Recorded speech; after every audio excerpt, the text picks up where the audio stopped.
Bonjour, je me présente, je m'appelle Jérémy Doucet et aujourd'hui je vais vous faire une présentation orale sur la découverte d'exoplanètes.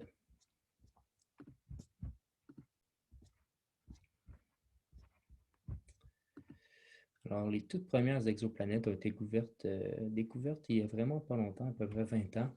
Euh, ils sont tellement loin que ça prend des technologies très poussées pour pouvoir avoir une image claire et précise de la planète en question et de pouvoir l'identifier à l'extérieur de notre système solaire.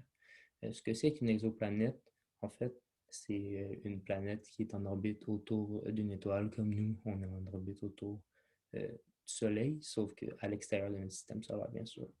Les chercheurs continuent sans relâche à chaque année découverte de centaines de planètes dans l'espoir, au fond, de trouver, entre autres, de trouver un terrain fertile pour possiblement la naissance de la vie à l'extérieur euh, de notre très chère Terre.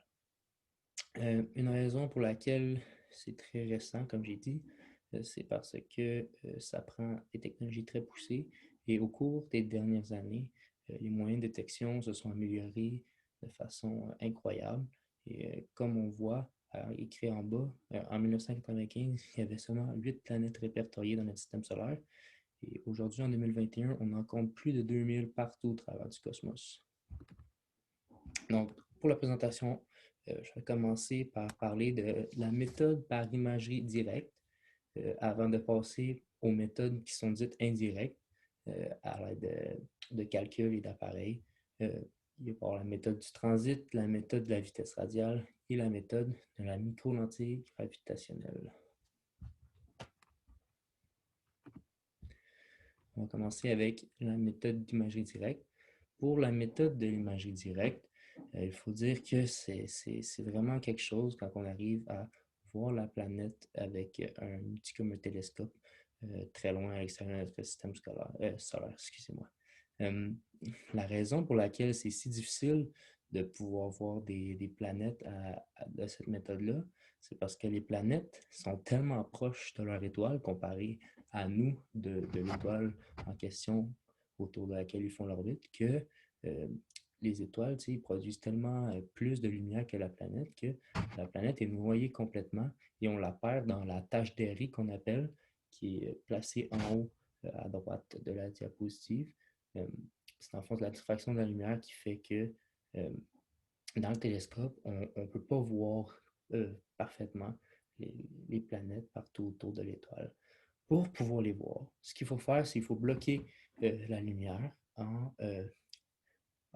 avec l'aide d'outils comme un coronographe, c'est-à-dire une espèce de masque qui vient bloquer la lumière de l'étoile et on peut observer ainsi les planètes qui sont en orbite comme on voit en bas à droite dans le PowerPoint. Avec cette méthode-là, il faut dire que plus les planètes sont grosses et plus elles sont éloignées de leur étoile, plus il va être facile de capter l'image parce que justement, elles vont être plus loin de l'étoile, alors ils vont être moins pris dans cette espèce d'aura-là que l'étoile crée partout autour d'elle. Euh, fait que c'est les planètes grosses, les planètes à l'extérieur, comme la Jupiter de notre système solaire, qu'on a tendance à voir dans les autres systèmes partout dans l'espace. Donc ici, il y a l'exemple d'une planète, HIP 65426. Juste pour vous donner une idée du genre de planète qu'on est capable d'identifier avec cette méthode-là. Cette planète-là est en orbite à 14 milliards de kilomètres de son étoile. Fait que pour qu'elle fasse le tour complet de son étoile, l'orbite complète, ça lui prend 630,7 années et sa masse est 9 fois celle de Jupiter. Alors, c'est vraiment gargantuesque. Puis, on est loin d'approcher ça dans notre système solaire à nous. C'est juste pour vous donner une idée du genre de planète qu'on est capable d'observer avec cette méthode-là. Ensuite, on passe aux méthodes de transit. Ça, c'est une méthode dite indirecte parce qu'on n'observe pas directement la planète. Cette méthode-là ressemble beaucoup à une éclipse qu'on peut observer ici sur Terre. En fait, ce qui arrive, c'est que les planètes vont passer en orbite autour de leur étoile. Alors, ce qu'on fait sur la planète, c'est qu'on va pointer nos outils sur une étoile en tant que telle et on va calculer le rayonnement, la luminosité pendant une certaine période de temps. Et lorsque la planète va passer devant cette étoile-là, il va y avoir une baisse de la luminosité. Et avec la diminution de cette lumière-là, on va être capable de la calculer, puis on va être capable de déterminer la période orbitale de la planète autour de cette étoile-là, puis on va être aussi capable de déterminer sa taille. Ça, c'est une méthode qui est très efficace et qui va marcher autant pour les grosses que pour les petites planètes. C'est juste que la différence en luminosité va être plus faible. Kepler, un satellite de la NASA, est un exemple de satellite qui utilise cette méthode-là.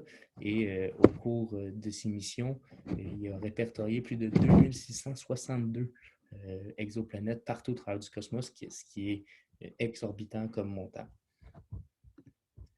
Maintenant, on passe à la méthode de la vitesse radiale. Et en fait, la méthode de la vitesse radiale est un peu plus complexe. Comment ça fonctionne? C'est que les planètes sont en orbite autour d'une étoile. Ils tournent autour, mais cette espèce d'impact de gravité-là que l'étoile a sur la planète affecte aussi l'étoile à plus petite échelle. Donc, au final, l'étoile n'est pas immobile. Les deux, ils se promènent autour d'un centre de masse commun. Et ce qui arrive après ça, c'est qu'en regardant l'étoile, on peut, avec l'aide de l'effet Doppler, calculer la longueur d'onde de la lumière de l'étoile et ainsi calculer son mouvement autour. Et avec l'aide d'autres calculs, on va pouvoir identifier la grosseur et la distance de la planète qui fait cette espèce de mouvement-là à l'étoile. Comme on voit ici à gauche, plus la planète s'en vient vers nous, plus ça va vers le bleu, tandis que de l'autre côté, quand elle s'éloigne, ça va vers le rouge. C'est l'effet Doppler, en fait, c'est euh, le changement dans la longueur d'onde quand le son, par exemple, passe de loin, il se rapproche, il s'éloigne, comme mettons une sirène ou une voiture de course. Quand on la voit passer, le son, il change quand ça s'éloigne après. Ensuite, pour la dernière méthode de détection, ça s'appelle la méthode de micro-lentille gravitationnelle. En fait, cette méthode-là est inspirée de la théorie de la relativité d'Albert Einstein qui dit que dans un espace, la gravité va pouvoir déformer cet espace. En fait, un peu une fois comme tantôt avec l'éclipse, ça prend un alignement parfait de l'observateur, d'un astre qui crée la source de lumière et d'une autre étoile qui agit comme une géante lentille gravitationnelle et qui va accentuer la lumière de l'étoile source derrière elle partout autour d'elle. Alors, dans ce temps-là, on va être capable d'observer s'il y a des planètes ou pas, parce que cette lumière-là va agir différemment si la planète est en orbite autour de l'étoile à cet endroit-là. Et ça, on appelle ça la déviation planétaire. Et c'est une méthode qui est efficace quand seulement elles sont alignées. Alors, ça peut poser beaucoup de problèmes parce que les chances qu'il y ait un alignement parfait, c'est de 1 sur 1 million. Donc, les satellites doivent vraiment faire attention à regarder à des endroits où il y a plusieurs milliers d'étoiles dans le même ramassis pour pouvoir maximiser les chances d'attraper une telle rareté. Bon, alors en conclusion, quelle est la méthode la plus efficace? Alors, pour vous montrer, on va passer à la diapositive suivante.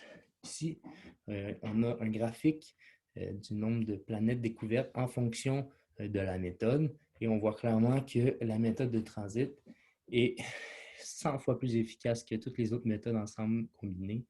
Notamment en 2016, ça n'a aucun sens à quel point on a fait une explosion, on a découvert beaucoup de planètes. Ici, on voit clairement que la méthode de transit et la méthode radiale sont les plus efficaces, avec comme troisième la micro-lentille gravitationnelle. Donc, au final, les méthodes dites indirectes sont plus efficaces que les méthodes de découverte directe. Alors, merci beaucoup. Je ne sais pas si vous avez des questions. Si vous avez des questions, vous pouvez m'écrire à mon courriel, jeremydusset@intl.ca. Et je pourrais vous répondre si vous avez besoin. Ici, j'ai ma liste de références. Alors, merci beaucoup. Et on plaisir de se voir bientôt.